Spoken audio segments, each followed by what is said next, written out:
तर आपला भाऊ प्रीतम हा पोलीस झालाय. हो, कसं वाटतंय? छान वाटतंय. कसं वाटतंय? खूप मस्त वाटते, म्हणजे चांगलं फील होतं. असं भारी वाटतंय की बाबा माझं जे स्वप्न होते ते यांनी पूर्ण केले. म्हणजे गव्हर्नमेंटचा एक जॉब असणं म्हणजे प्रत्येक घरात म्हणजे खूप भारी वाटतं. एकदम छान वाटतंय. बहिणींना लय मदत केली मला, बहिणींसाठी काय पण करायचं.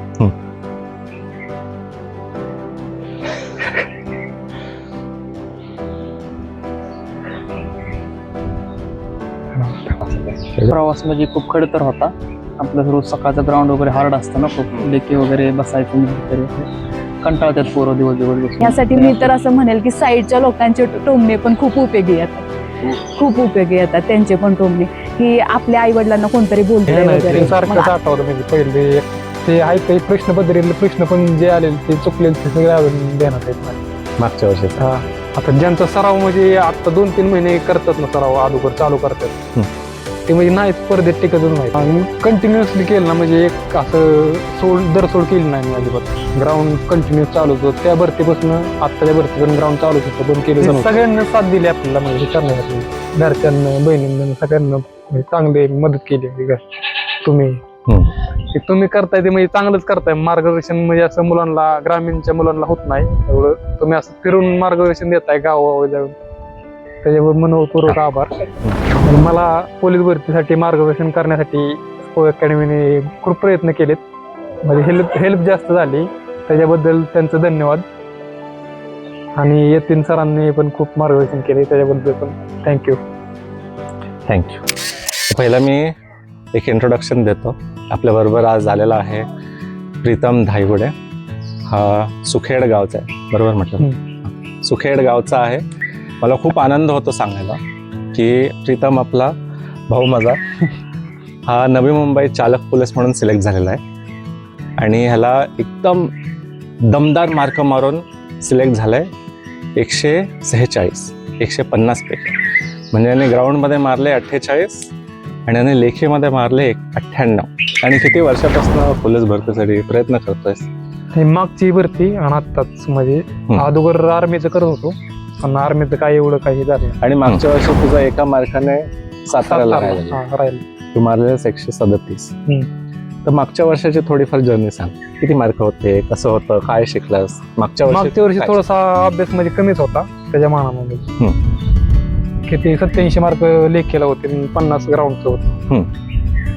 मग काय एवढं म्हणजे अभ्यास म्हणजे आपला कमी पडलं, त्याच्यामुळे त्या वर्षी जास्त जोर लावून केला. जास्त जेवढा एफर्ट लावा येतील तेवढे लावले काय. पण 137 वरनं डायरेक्ट 146. हा 9 मार्काला फरक पडला रे. मग एवढा कसा काय फरक पडला? काय केलं, काय जादू केली? काय आता पेपर पण आलेला चांगला, म्हणजे आपण जे केलेलं आहे ते चालेल पेपरला, म्हणजे असं काय बाहेरचं काय एवढं वेगळं नव्हतं. त्याच्यामुळं सगळ्यांचं स्वप्न बरोबर पोलीस होणार आणि तू आता पोलीस झालायस, तर तुझ्या आयुष्यात तुला काय वाटतं, काय बदल आला? काय म्हणजे आपल्या घरच्यांची सगळी स्वप्न पूर्ण करायची पहिले काय आहे ते. म्हणजे बहिणींना लय मदत केली मला, बहिणींसाठी काय पण करायचं.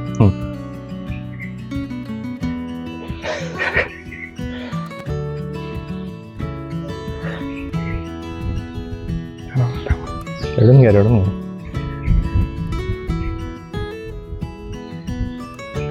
एवढे कष्ट जे घेतलेस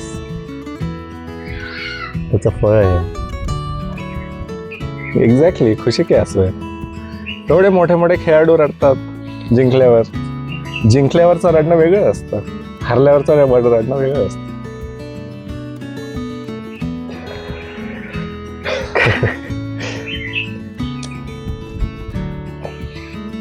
जास्त करून बहिणीनेच मला मदत केली, दोन्ही पुण्याची. कुठल्या बहिणीने नाव सांग? दोघींना पण केली. हा नाव सांग, व्हिडिओ मध्ये नाव येऊ दे त्यांचे. वर्षा धायगुडे आणि प्रियंका धायगुडे. हा काय मदत झाली त्यांची? म्हणजे जेवढे फॉर्म वगैरे भरायला पैसे लागतील तेवढे, म्हणजे कधी पण लागले तेव्हा ऑनलाईन अकाउंटला टाकायचे पैसे. किती पण पैसे लागले तरी म्हणजे कमी येऊन दिले नाही पैसे कधी. ते ग्राउंड यायला तुम्ही मदत म्हणजे केलीच, म्हणजे ते येऊन डेमो वगैरे घेतलं त्याची पण मला फायदा झाला जास्त. म्हणजे मी डेमो पहिल्यांदाच दिलेला तुमच्याकडे ते अख्ख्या वर्षातला. मागच्या वर्षी भरती झाली त्याच्यावर पहिल्यांदा तुमच्याकडे डेमो दिलेला. त्याच्यावर परत मग भरतीला डायरेक्ट. आणि तिथं मुंबईला यायला मदत केली की चांगली. जेवणाचं वगैरे काय संध्याकाळचं असं बाहेर कोणाला मदत करत नाही. आता इथं पुण्याला कसं जवळ असल्यामुळं काय टू व्हीलरवर घरचं आपलं जेवण डबाही घेऊन जायचं. तिकडं दुसऱ्या दिवशी काय काम करा, संध्याकाळचा डबा नाही. तुम्ही जास्त मदत केली. सकाळचा नाश्ता वगैरे काय ग्राउंडवर आलं. मार्गदर्शन चांगलं केलं. म्हणजे ग्राउंडला 100 मीटरला जास्त म्हणजे माझं 1600 अगोदर पासून आउट ऑफ होतच. म्हणजे थोडक्यात म्हणजे होतच. आता इकडे पुण्याला नाही पडलं, थोडं एका सेकंदाने गेलंच. पण मुंबईला चांगलं टायमिंग पडलं, 5-2 टायमिंग पडलं. 100 मीटरला सरांना आपलं वर्कआउट ABC ड्रिल वगैरे दिलेलं त्याचा फायदा झाला जास्त. त्याच्याबरोबर बाहेरचं पण मार्गदर्शन चांगलं पाहिजे. म्हणजे मार्गदर्शन करणार कोणतरी पाहिजे आपल्याला चांगलं. म्हणजे नुसतं लायब्ररीत बसून पण नाही होत. थोडंफार कसं तुमच्यासारखे म्हणजे भेटलीच पाहिजेत म्हणजे माणसं. मला एक विचारायचं तुला, आता तू 2 वर्ष 4 वर्ष पोलीस भरतीच्या मागे कष्ट केलेस, बरोबर? आता तू सक्सेसफुल झालेस, तुला यश प्राप्त झालंय. पण तुझ्यासारखे अजून हजारो लाखो मुलं मुली आहेत महाराष्ट्रभर. जास्त आहेत, जास्त महाराष्ट्रात कमी नाही, बरोबर? जे अजूनही झडतायत, ह्या वर्षी परत ते लागणार आहेत कामाला. तर त्यांनी काय करावं असं तुला वाटतं, ज्यांनी ते तुझ्यासारखं स्वतःचं स्वप्न जे पूर्ण करू शकतात? काय म्हणजे आता एफर्ट लावूनच केलं पाहिजे त्यांना. आता कॉम्पिटिशन जास्त झालंय. अगोदर म्हणजे होतं मुलांचं काम लवकर होऊन जायचे. आता कॉम्पिटिशन दिवसेंदिवस वाढत चाललंय. त्यांना म्हणजे कंटिन्युअसली ठेवलं पाहिजे. म्हणजे असं गॅप देऊन केलं की ते होत नाही. कंटिन्यू मी आता 1-1.5 वर्ष कंटिन्यू म्हणजे लायब्ररीतच होतो. घरी काय कसलं म्हणजे लक्ष दिलं नाही घरी. तेवढंच लायब्ररी. ग्राउंडला आता करून जास्त करून महत्व आहे, कारण ग्राउंडला क्वालिफाय झालं तर पेपरला रिटर्नलाही होते. आता मुलांची ग्राउंडच क्वालिफाय म्हणायचं जास्त करायला लावते. मग की आम्हाला खूप अभिमान आहे की बा आमच्या घरात आणि आमच्या वस्तीवरती पण कसे प्रत्येक घरातून कोण ना कोण बाहेर नोकरी वगैरे करताय. मग आपल्या घरामध्ये कोणच नाहीये. एक थोडीशी खंत असायची की आपल्या घरामध्ये असं कोण नाहीये की बाहेर जॉब करतात. आम्ही मुली करतोय, पण आपल्या घरातील एक मुलगा लागणं पण खूप असं अभिमानाचा गोष्ट आहे ना. मग हा आता लागलाय तर म्हणजे आम्हाला खूप आहे. ह्याला माझ्यापेक्षा पण जास्त सपोर्ट त्याच्या मोठ्या बहिणीचा आहे. म्हणजे माझी वर्षा धायगुडे, तिचा जास्त सपोर्ट आहे. जरी पैसे ती एक्स्ट्रा पैसे देणार घरातून नाही एवढं, पण दीदीनं माझ्या खूप ह्याला सपोर्ट केलाय. त्या गोष्टी तिनं कमी पडून दिल्या नाहीत. किंवा आईचा पण खूप सपोर्ट आहे. तिचे कष्ट आहेत की आता आई वडिलांचं वय झालंय म्हटल्यावरती मुलाचा सपोर्ट त्यांना लागतोच. पण त्यांनी त्यातून पण घरच्या सगळ्या गोष्टी करून मॅनेज झाल्या सगळ्या गोष्टी. आणि त्याचं त्यांनी अभ्यास पण तेवढाच केला की तुम्ही 2 पुस्तकं वाचली किंवा 1 पुस्तक वाचलं असं होत नाही ना. मग सगळ्या गोष्टी कंटिन्यू केल्याशिवाय नाही. तुम्ही कंटिन्यू अभ्यास करा तरच अचिव्हमेंट आहे, नाही तर नाही याच्यामध्ये. मला वर्दी घालणं एक वेगळा अनुभव असतो. तुला जेव्हा कळलं तुला काय वाटलं, आणि आता कसा प्रवास वाटला तुला? असं काय प्रवास म्हणजे खूप खडतर होता. आपलं रोज सकाळचं ग्राउंड वगैरे हार्ड असतं ना, खूप लेकी वगैरे बसायचं म्हणजे तरी कंटाळतात पोरं दिवस बसून. त्याने आपलं केलं संध्याकाळपर्यंत. परत पेपरला गेला. आता आपलं ग्राउंड आम्ही सोबतच होतो ग्राउंडला. तुम्ही पण तिथं सकाळचं आम्हाला किती मार्गदर्शन केलं येऊन तिथं. ते ग्राउंड वगैरे दिलं, क्वालिफाय वगैरे तर झाला. ती लेखीची तारीख पडल्यानंतर ते झालं पुढचं. ते पेपरवरनं ते बाहेर आल्यावर मला फोन केला त्यांनी. मी त्याला विचारलं किती पडत्याल काय, ते म्हणला एवढी पडत्याल. तर म्हणलं ठीक आहे. मग ॲन्सर की आल्यावर चेक केली तर तुम्हाला फोन केल्यावर सांगितलं 97 असं झालं. मग परत लिस्ट काय लवकर लागत नव्हती, महिना झालं. मग आपल्या ग्राउंडची लेखीची आल्यानंतर आम्ही घरीच मेरिट काढल्यानंतर समजलं होतं की एका जागेत काम होतं होतं. मग काय लिस्ट 15 दिवसांनी पडले. आता परवा दिवशी रात्री मग मित्राचा कॉल आला. तेव्हा समोर आमचा मोबाईल बंद होता आणि लाईट नव्हती. त्यांनी सांगितलं की असं झालंय. तेव्हा समोर घरात सांगितलं धमाल केली. गावात फटाकडे वगैरे घरी इथं वाजवले, गुलाल वगैरे सगळं. स्वागत बिगत त्याचं केलं असं गावात सगळं.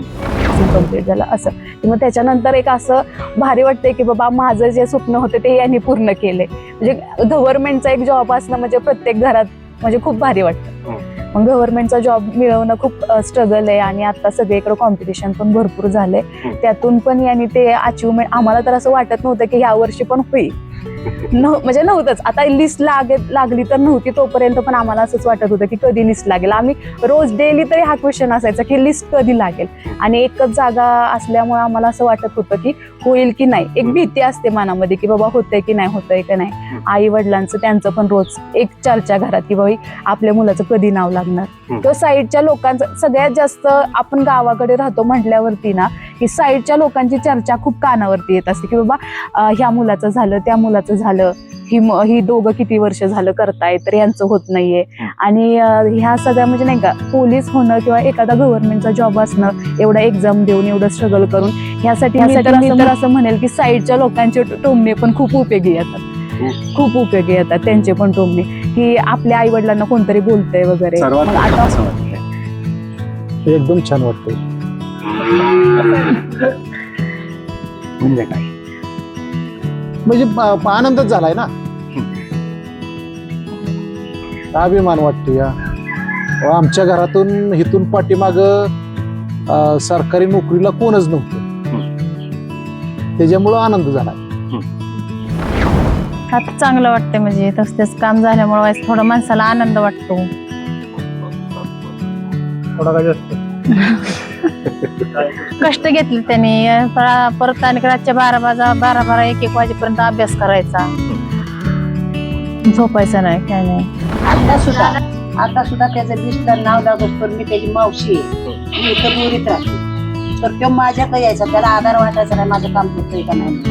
मग तो माझ्यापर्यंत पळत यायचा तिथं, मावशी माझं काम नाही होणार म्हणायचं, मला काय वाटत नाही होईल म्हणून. मी म्हणायचं नाही अरे बाळा तुझं काम 100% 101% तुझं काम होणार.